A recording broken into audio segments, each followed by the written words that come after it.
Do you know how to enter private areas to conduct investigations without a search warrant? Let Neal show you how. Peter got up in the morning and received a call from the police station. They found that there was a problem with Neal's electronic handcuffs. Peter immediately prepared to look for Neal.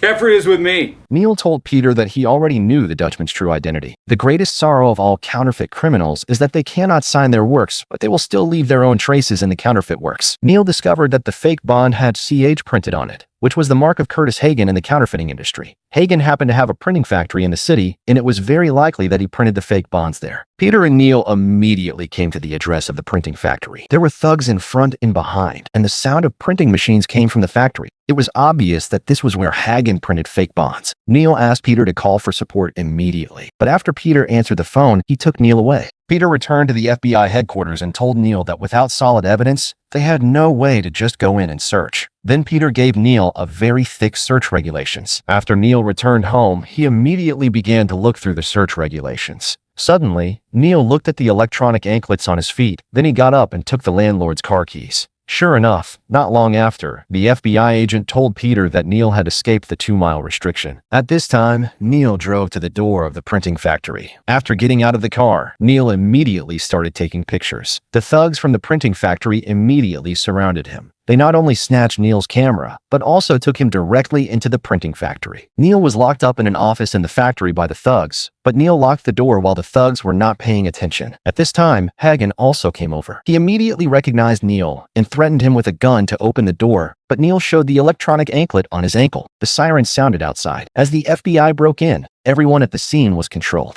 Exigent circumstance allows us to pursue a suspect onto private property without obtaining a warrant. And to seize any and all evidence that has been discovered in plain view, regardless of the connection to the original crime. Seeing that Peter had arrived, Neal immediately opened the door. He also took advantage of the FBI's break-in to pry open Hagen's safe and found the real bond. The next morning, Peter found Neal. Due to Neal's outstanding performance in the case, the FBI superiors also awarded Neal the status of FBI special consultant as agreed.